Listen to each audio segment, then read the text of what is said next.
Can you hear me? I can hear you. So we got 9 participants still here. And I have control of the Easy Talks once again. Okay. So, Bob, were you trying to say something? I'm going to have to unmute you. Yes. I was trying to respond to Harry's comments, most of which I agreed on, but I'm trying to understand why, Harry, you say that the unipolar induction machine or Faraday's disk is still not settled. I've read several things by, for example, J.P. Wesley, who's done experimentation in theoretical analysis that seem to really explain that quite thoroughly. Professor Assis has also written a paper on Weber's approach to the Faraday disk, and that seems to match up with all the experiments. Is there a particular aspect that has not been satisfactorily explained? Well, my answer to that is people are still publishing papers claiming they've solved it. So I'm assuming that if people are still publishing and arguing about it, that it's still a matter of controversy.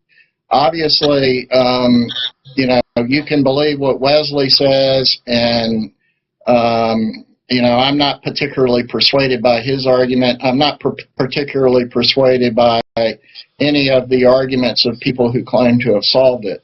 So, and people continue to argue about it, and so that's the basis of my claim. Okay, that's interesting. The other comment I had was Assis recently published a paper on a Weber interpretation of superconductivity. I have not read that paper, but I just wanted to throw it out to you if you are in particular interested in that aspect. It is out on his website, a Weber interpretation of superconductivity. Yeah, the point here is, I just want to make a little point here, that Weber theory is sort of a minority viewpoint that is not really accepted by official physics. And I think you know what I mean by official physics. That's what appears in the textbooks. And if you disagree, you know, they may let you publish a paper in an obscure symposium, but you know, it's not going to do the textbooks that are presented to college students. Okay, so the Weber theory is, now my point of theory goes back to the idea that there are 2 forms of electricity, okay, which was, you know, as I discussed, the Franklin theory, which is electricity flows from plus to minus. The Weber theory is an extension of the Simmer theory, which is that it goes from plus to minus and minus to plus simultaneously. So there are 2 kinds of electric current. And that has sort of maintained itself in the Weber theory. But that's not really, you know, considered by the official physics people as something that they teach in school or anything like that. Yes, I agree, and I am unfortunately well aware of that.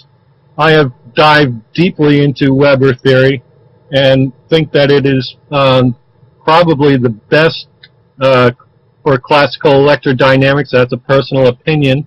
I have hooked that up with Maxwell's theory and find that the difference between the 2 is not so far different as people in the past have thought.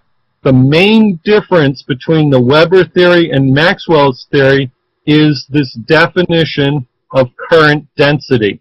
If you put in the velocity of the test charge particle, you come a long way to getting Weber electrodynamics. And I know Weber electrodynamics has not been thought of as a field theory in the past. I have the equations now, and I think I did a presentation here at one point that showed that Weber's theory is just as much of a field theory as Maxwell's. Anyway, it's to me a very interesting area of research. Okay, now back to the comment about Einstein. Einstein isn't really criticizing Weber, and I don't think it would be interpreted as saying that he's saying anything about Weber.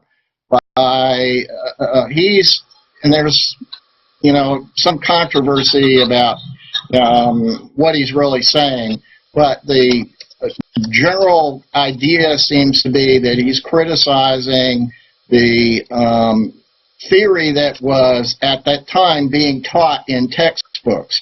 So, and some people say the textbook is the Abraham textbook.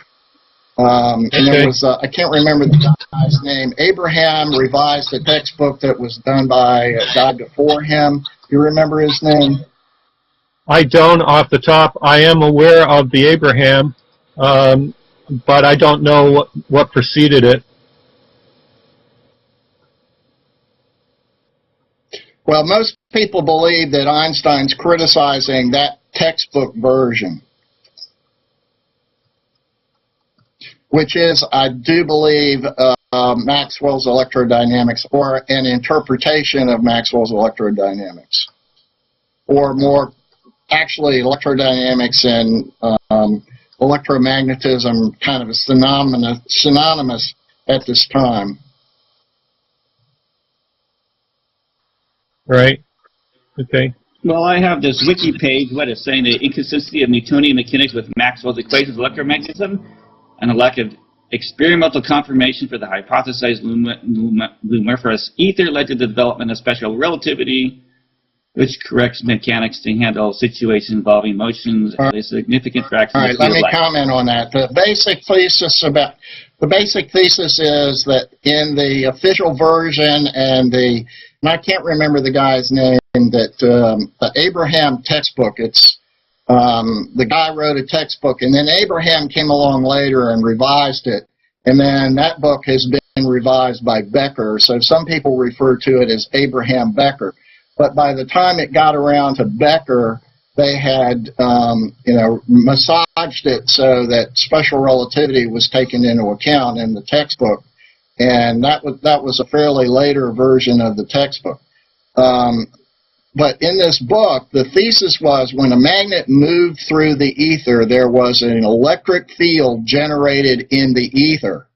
And that electric field that was generated in the ether induced a current in the loop. Okay. But when the loop moved towards the magnet, it's just that the magnetic field was induced in the loop by the motion of the loop moving towards the magnet. I hope I've got the two cases correct. And Einstein said, well, this doesn't really make any sense because we have an asymmetry. And the asymmetry arises by virtue of the thesis that there is an electric field generated in the ether when a magnet moves relative to the ether. Yeah, well, maybe just that theory was wrong. Yeah. Well, the textbooks have been revised to correct that because they banished the ether, and so there's no mention of the ether, and so that's not a problem anymore because the ether doesn't exist in electromagnetic theory. Well, I would say that the whole idea that you have an electromagnetic field being generated by a magnet in motion is just crazy because that's just wrong. I had a Magnets don't generate electromagnetic fields. Only charges do. A thought based on my reading of Weber, and at the time where there is no fields but only charges in motion, the thought is, can you replace a magnet, a permanent magnet, with a current loop and do the two generate exactly the same kind of magnetic field or B field? Well, that's a good question. I've always wondered about that. I don't really know the answer. I mean, they kind of look like they do the same thing. It's pretty clear to me that you can't really maintain that a permanent magnet is created by a current. Well, it doesn't look that way. I mean, there's ways of coming up with hypotheses to explain that. I'd love, Harry, for you to Well, I mean, I'd love to expand. I'd love to have you expand on that either here or by email with me, so I can kind of understand that that kind of point of view, because I don't get that point of view at the moment. well, where's the current? Where's the current? The current is in the spin of the electron, the magnetic moment not a of the current. electron. The Well, magnetic it's not a moment. current. Okay. That has been investigated, but pretty much ruled out that that couldn't be due to the anything on the individual atomic level. Because if that were the case, then there should be a lot more ferromagnetic materials than just the three that we find in the on the periodic table, which is like iron and nickel and well, there's in one of the cobalt, I think. Because see, that's the main problem with that theory is like if there are a lot of other atoms which are very similar to iron as far as structure goes, and they're not ferromagnetic. So it requires free electrons to be there to be able to be moved. Yeah, and there's plenty of free electrons in all the other atoms around the three known ferromagnetic elements. No, they're all captured within the molecules or within the structure of the atom itself. I'm just saying that any explanation of ferromagnetism at the atomic level just doesn't wash out, because there's nothing about those three elements that would restrict that behavior to just those three elements. But this is why I kind of asked the question, what's the difference between the magnetic field generated by a permanent magnet and a magnetic field generated by a current-carrying loop of wire? Is there a fundamental physical difference between those? The source may be different, but the result, that magnetic field, is there a difference? No, there's no difference. The only difference is that the electrical loop that the current is flowing through is much smaller if it's just around the atom. And from that point of view, then all magnetic phenomena is due to charge and motion. That is a hypothesis. That's an hypothesis again. Yeah, and I agree. Not so far consistent with measurements. Or as far as we know, it could be something entirely different. The point is basically when you measure current, when people measure current, they're really measuring either magnetic field or voltage drop across a resistance. Yep, but I could also say when you measure sound waves, you're not measuring the vibration of the vocal cords, you're measuring the wave at the detector. But I want to know what the source of that wave is, and I hypothesize that it's the vocal cords. And same with magnetism. You measure the magnetic field, but what's the source of that? And the hypothesis, yes, hypothesis, is that it's charge and motion. What the motion is, I don't know. Now, all right, let's go back to what Cornelius said. Excuse me, I'd like to go back to what Cornelius said earlier about the point of whether being this. Go ahead, Harry. Cornelius said that the point is not the charge, it's the field that's the charge. You remember that discussion? Yes, okay. And I love it. I love it. It's an hypothesis that there's something that exists inside of a, quote, charged particle called charge that creates an electric field. But we don't measure any such thing as charge. We only detect it because we detect the field. So, in effect, basically, it's an hypothesis that something called charge creates an electric field. There's no proof that there is any such thing. It's a hypothesis. Well, when we have a singular electron hitting a silicon detector, it makes a specific spot at a finite sized spot at a finite amount of time.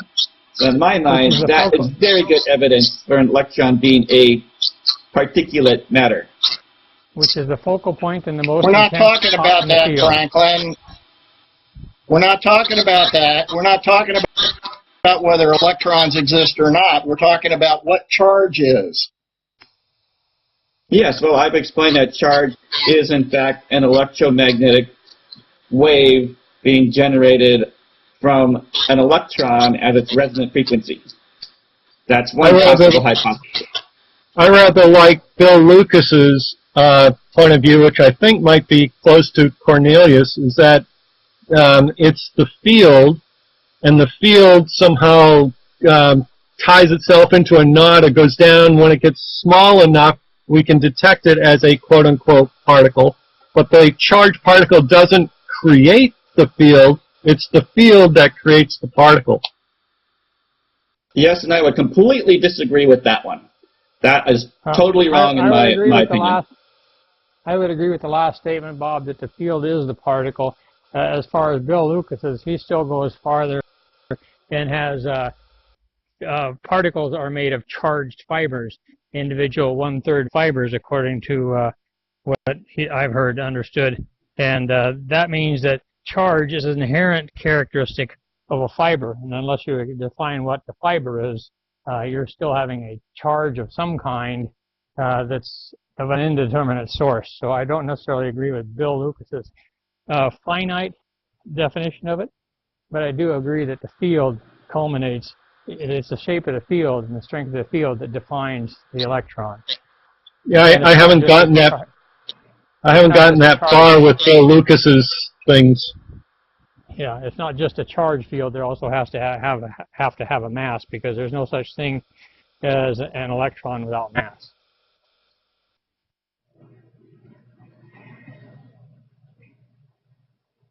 And all of those theories have this chicken and the egg problem that you're kind of relating it to some mystical field, which you still can't explain. I explained it that's perfectly why, fine. That's why I think my explanation is the only one that explains the physical phenomenon in terms of things that we actually recognize. So if we recognize a charge field in terms of electromagnetic waves, then we don't have this chicken and the egg problem. We know what it is. We don't have a chicken and an egg problem anyway, because you need to have waves to go between your particles in order for the particles to communicate to each other, and you have to describe what those waves are moving through. I simply make it just, it is waves moving through the ether, and the ether is a continuous, continuous tensionable field. And that's the chicken in your egg. It's like you can't explain that. I don't need to explain that. You do need to explain that. You absolutely need to explain that. You cannot have that as a postulate. I just did explain it. It's a tensionable field without particles. It's a continuum. Yeah, and that's a humongous postulate. You might as well have said they're fairy tales. There's little green men who propagate the field. No fairy tales, no little green men, no parts. Just a continuous field, a tensionable field. Something that tension can move through. That's it. And you can't explain that. That's a very big problem. And you do not require particles to define tension. You require particles to be able to visualize tension. Yes, you absolutely need particles to define tension in every mechanical way. It requires particles. Between particles, there is an attraction. The attraction is the only thing we sense. The only thing we sense is the energy between these patterns. These patterns are nothing more than patterns of tension in motion. Period. Too many unexplained things. Nothing unexplained. That's a hell of a lot of postulates. Simple tension and motion in a continuous, elastic, tensionable field. Period. No parts to the field. It's tensionable. Well, that makes no logical sense. Sorry. There cannot be tension without particles. That's not true. Because there cannot. Well, that's your opinion. He's got his hypothesis. There cannot be. And that's I think it's a reasonable hypothesis. There cannot be tension between particles without something between the particles, and that is tension, a tension field, a tensionable. And there cannot be tension without there being particles between the two particles that you're talking about. There can be, because particles are just conglomerate focus points of tension, just like if I have seen no examples of that in reality, right? Everywhere you look, you see particles. I look at a clear water pond. Yeah, you see particles, and that's because they're hard little balls. I look at a clear water pond, and I look at the tension on the surface of the water pond, and a raindrop hits it, and I see the tension spread the effects of the tension spread. And what I see when it hits something else on the pond is the effects of the tension moving that something. And I see all of those waves being made out of particles.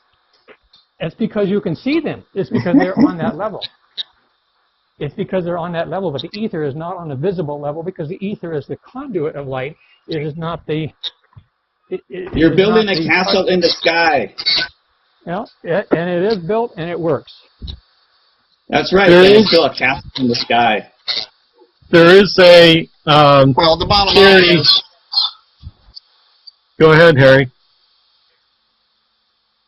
I was just going to say, the bottom line is official physics is based on particles and void, and that really doesn't work too well. You know, the void being a nothing, and so they kind of have to invent a particle to be the field, and they're chicken and egg. It's the same thing. Official physics is an idealization of energy packets to make calculations simplified. Because quantization happens in particles that are composed of fields, because fields that are made of resonant wave patterns can only change their amplitude and gain at a consistent single wavelength at a time value, or they no longer exist. They no longer maintain their resonance. You can't change a resonance without changing it one resonant field without changing an entire cycle at a time. And that's why we have quantization that makes it look like a particle changed by a specific amount. Yep, I agree. Cornelius, do you know the researcher David Zaretsky? Have you read any of his work?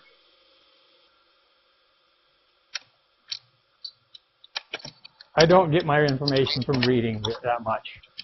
I don't. Oh, really, okay. I get my reality from my ideas, my visualizations from observations and experiments. Okay, I it's do just very little reading.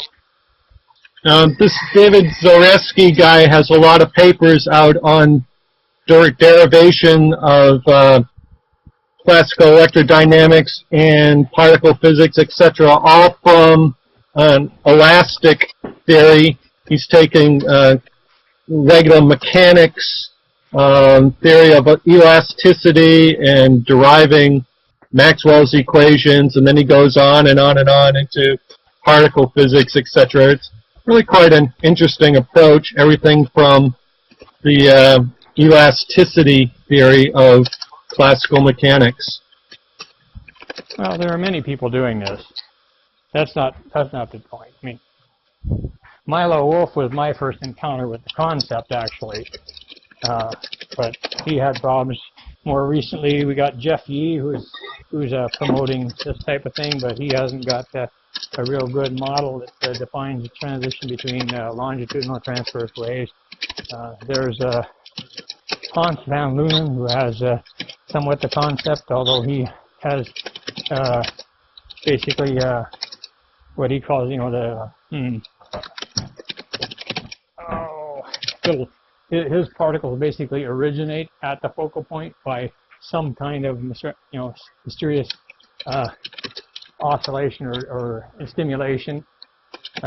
In my view, basically particles are the focal point. That's not where the energy originates from. That's where the energy is consolidated or focused to, and particles can basically transform longitudinal gravitational energy into transverse light energy.